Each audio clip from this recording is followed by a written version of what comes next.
So let's take a look at the tomorrow game between Nigeria facing up against Benin Republic right there at Uyo Township Stadium.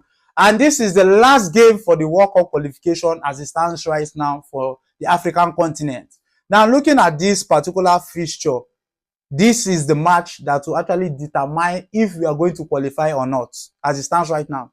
Because I've been seeing a lot of videos and different calculation formulas and the rest on how we can get there. I want you guys to know this, that this decision of getting into the World Cup is in the hands of the players. They have to put in the work as it stands right now, given the situations of things.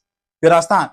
Now, currently, South Africa has about 15 points. Nigeria has 14 points.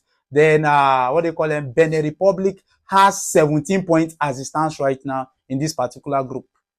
The goal difference between us and Benin Republic that is actually topping the group has to do with 5 goals difference between us and them. They have 5 goals difference. We have 3 goals difference.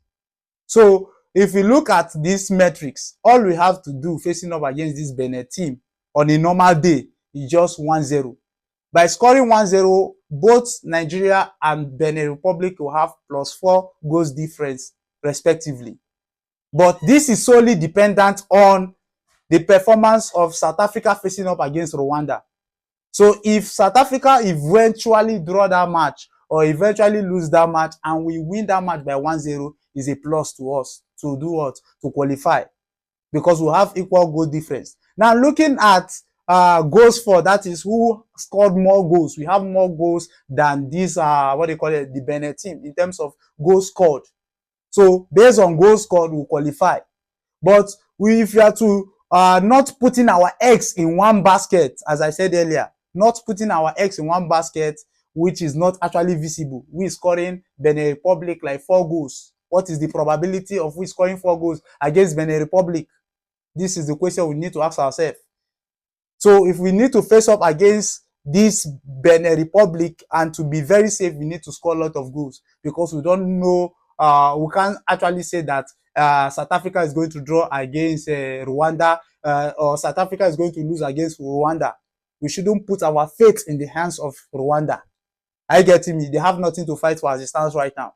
So looking at this match, we have to make the decision to do what? Put in the work, score as much goals as we can, and concede nothing if possible. Concede no goal. That is the only way. So that we will not put our eggs in one basket or in the hands of Rwanda to make the decision for us. No, we have to take up or hold the bull by the horn, making sure that we do the right thing by doing what? Score as much goals. But that is not easy to do in this kind of stage of this particular tournament. You understand? Now, looking at another way the Super Eagles can actually qualify has to do with Eritrea actually withdrawing from the World Cup. They have withdrawn from the World Cup, and according to the rules, I've actually verified that it is actually true, that the team with the lowest point on each group contains of 6 teams. The team at the bottom of each group, the points everybody collected from that team will be deducted from their total points at the end of what? The qualification tie. So as it stands right now, Zimbabwe is the least team in our group. And as it stands right now, Nigeria only collected 2 points facing up against that team. You understand? South Africa collected 4 points facing up against Zimbabwe. Benin Republic collected 6 points facing up against Zimbabwe. So, in all contexts, you understand? In all contexts, if they deduct that, that will actually give us a headway going into if we are going to qualify.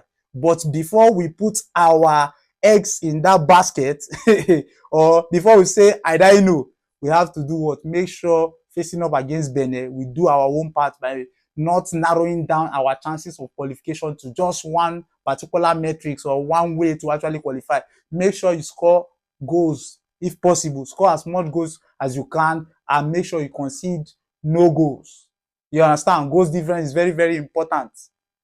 We don't have to put our eggs in one basket. We have to do the needful as it stands right now.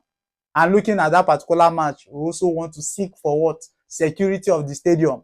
We don't want the last thing that happened in the last World Cup qualification shouldn't repeat itself. Yesterday, we saw the match between Kano Pillars and Shooting Star ended in chaos. We don't want that kind of situation to happen right there in the Uyo Township Stadium at the end of 90 minutes, irrespective of whatever the start of that particular match is. But my Nigerian fans, let me know your thoughts in respect to all I've said. If I'm actually making points, let me know in the comment section. Likewise, drop a like on this video. Support me by dropping a like and leave your thoughts in the comment section. If you're watching me for the very first time, do well to smash the subscribe button and turn on the post notification. If you're watching across other platforms, smash the follow button as usual. I don't